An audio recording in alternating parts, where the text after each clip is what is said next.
Hello, my name is Moti Buchbut. This is me. This is me. Yes, this is me as well. And this, as well as many, many, many more. I was born in Israel. I grew up in a small town at the edge of the Judea Desert, overlooking the Dead Sea. I went to the military just like most of everyone else in Israel.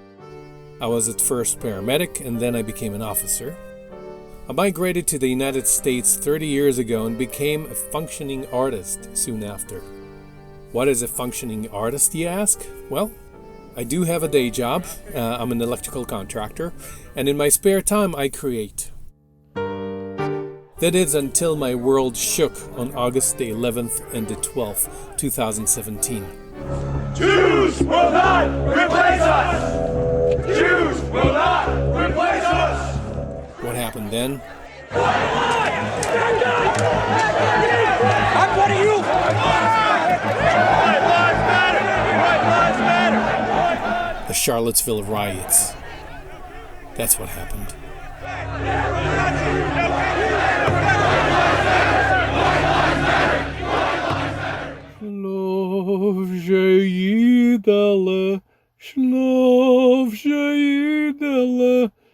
What we saw during the Holocaust is something that did not disappear. It's something that keeps happening again and again and again. White nationalists marching at the University of Virginia chanting, "Jews will not replace us," and other racist, anti-gay, anti-Semitic, and Nazi slogans closely reminded me of the rise of Hitler in Nazi Germany 80 years ago.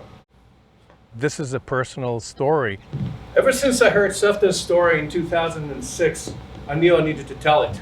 It's about my personal relationship to my grandmother, who was a Holocaust survivor. It was so horrific, and I couldn't find a way of making it presentable without being overwhelmed. It's about her journey, it's about my journey. Sabbath is the holiest day for us Jews. That's the day that we're closest to God. It's a story about my relationship with her. It's about my relationship with religion. Shortly before she passed, Savta asked my mother for what ended up being her one and only request. She wanted me to get her Sabbath candle holders. These. As a young man growing up in Israel, I realized or I associated Judaism with Orthodox Judaism, which means that if I wasn't Orthodox Jew, then I wasn't quite Jewish. Every birthday, she would make me a piece of clothing, get me a thick book relating to Jewish history, and bake me a chocolate coconut cake. When she moved to Israel from Hungary, she started a baking business. She had a bakery, but she started with a little stovetop oven that goes on top of one burner. And this is how she started. So I was able to bring it over from Israel, and this is what I use to bake on stage. Yet when there is a wrong to right, mighty mouth will join the fight. Here I come to save the day.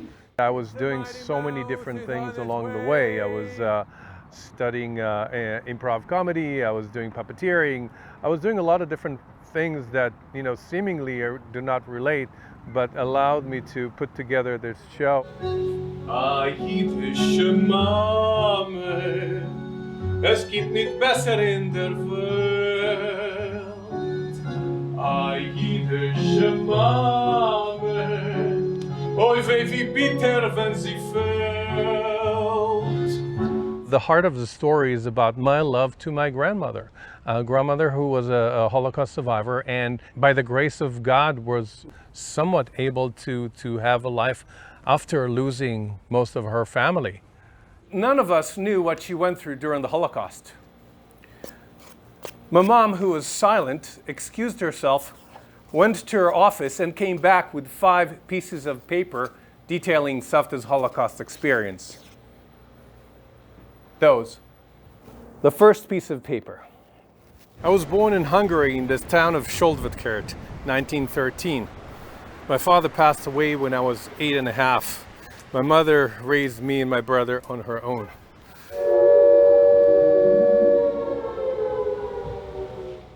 On September the 1st, 1939, Nazi Germany faked an attack on its own radio station and used it as an excuse to invade Poland. 2 weeks later, the Soviet Union joined Germany, invaded Poland from the north, and World War II began. There are unconfirmed reports of wide and massive jailing and killing of Jews and Gypsies and other minorities throughout Europe. In March of 1944, the Nazis invaded Hungary. Within a month, all Jews in Budapest were rounded up and transferred into the ghetto. Because Savta worked for the Christian tailor, she had a permit to leave the ghetto and work outside of it, and she was able to smuggle in some food. The second piece of paper. We were riding without knowing where for a few days. On the way, few of the elderly and the babies died from hunger and lack of air. Suddenly the train stopped, the doors opened, and men with the striped clothing with yellow Star of David rushed us out to come out of the trains. We were ordered to leave the packages behind and line up. We were sent walking forward and stopped in front of 3 SS men. The one in the middle signaled with a riding crop, pointing it to the left or to the right. My sisters-in-law and I were sent to the right, while my mother and daughter were sent to the left. I wanted to join my mother and daughter, but I was told by one of the officers that we would reunite in the evening. We were taken to big concrete showers, forced to get naked. Our heads were shaved, and after the shower, we were given thin rags to wear. I never stopped believing that my mother and daughter were still alive. I was very excited to get to another part of the camp, one that I have never been in. I saw across the fence few gypsy kids playing. It gave me the hope that my daughter was still alive. Then I saw a Nazi officer pick up a baby, cradle him, then abruptly throw him up in the air and shoot him. I fainted right then and there. After the Holocaust, my grandmother did not believe in God. This is a line I'm using in my show. Can you blame her? When the British Army liberated the death camp Bergen-Belsen, Savta was at death's door. She weighed under 60 pounds, had a severe stomach infection, few broken bones, and she had been left for dead at the infirmary, right next to the typhus, dysentery, and other hopeless cases. And it is true, she lost so much. She lost most of her family. Her mother, daughter, and another 40 of her relatives died in the camps.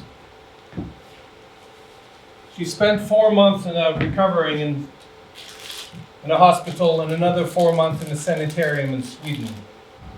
The third piece of paper. During the count, they brought a big pot with black coffee. Every 5 women received a container with coffee worth of a cup. Each one took few sips. We were giving also a small piece of bread. We stood out for hours until the end of the count. At the end, we were allowed to go to the barracks. The fourth piece of paper. Resistance. In the height of World War II, there were somewhere in the vicinity of 1.5 million active resistance fighters, or as they were also called, partisans. The largest groups were Polish, Russian, Yugoslav, and French. However, there were also Belgium, Dutch, Danish, Greek, and ones from every European nation, as well as 35,000 Jewish resistance fighters.